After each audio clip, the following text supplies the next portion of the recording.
what you're doing is just kind of rubbing those fatty cells that are beneath the dermis kind of away. It just softens the skin up, makes it a little more pliable. And it feels funny. Yay, funny. And it doesn't take much of that, just a few minutes. Or not even minutes, rather, just moments, really.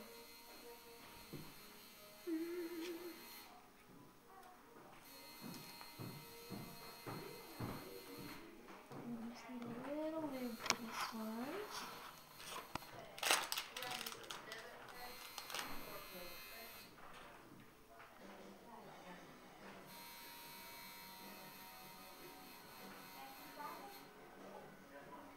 Generally, I would secure my needle to my glove.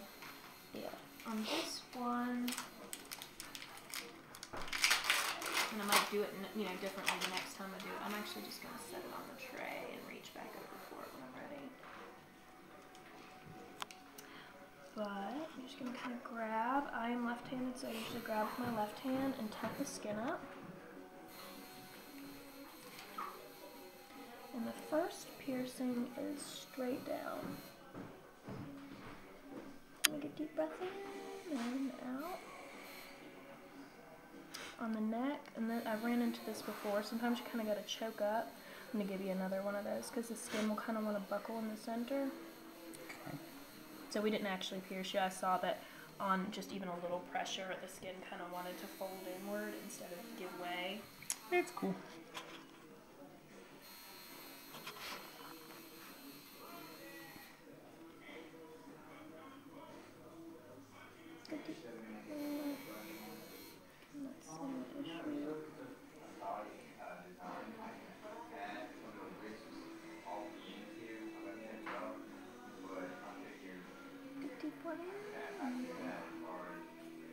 You see, we pierce just to the tip of the bevel. I'm going to back up and take it forward and then out entirely. And this is when you've got your tissues. A few of the ones I've done, they've bled immediately. A few of them, it takes a few minutes. Sometimes they bleed a lot. Sometimes they don't bleed much at all. I mean, there really is no rhyme or reason. Thus far, I just prepare for worst and go from there. Dave here isn't bleeding much initially, but it might take a few minutes. Like you can kind of see it's welling up now, but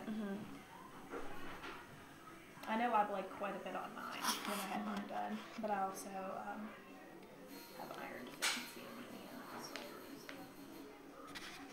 And we're not really having to put much pressure on him because he's really just not bleeding much.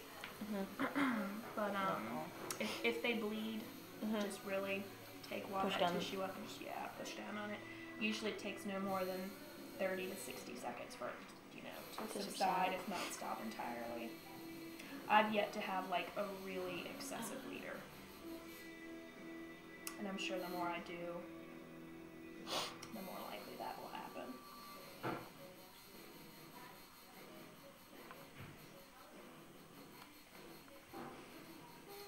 And once it's stopped bleeding almost entirely, I mean, however you feel comfortable, I personally find it's a lot easier to find what you're doing with this when it's completely stopped bleeding. That's when you go ahead with the jewelry, and I like to lubricate the front and back, and you don't want like a crazy amount of lube, just a dot on the front and a dot on the back. And you can kind of see a little mouth-shaped space, and what you want to do, I'm going to get you to tilt your chin back, there you go, is put it in as close to straight as you can, and pop the back in. And the easiest way I've found is to push back on that tissue as you pull forward on the, and then I like to double check, make sure that's under there, it is, so we can go ahead and remove our utensils gently. And on some of them, they don't go in that easy like that. I found thus far that like in the neck and like collar area, the skin tends to be pretty thin. They tend to go in fairly easily. But like the chest area, I've done a few on the chest, and they don't tend to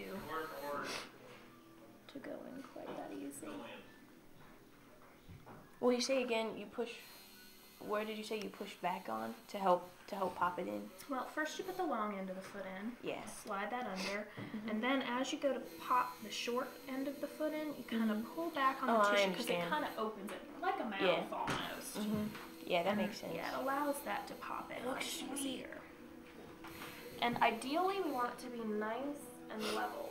Every once in a while, the short end of the foot side will stick up just a little bit more than the other. On this one, that's not the case, but you know.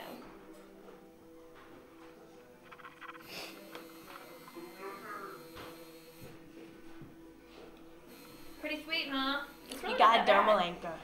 It really wasn't that bad. It felt weird, like I could, just like everything, you know, like anything else, the pain displacement, like you feel it go in, and it was like, felt it like deep in my chest. I'm like, what the? That's not down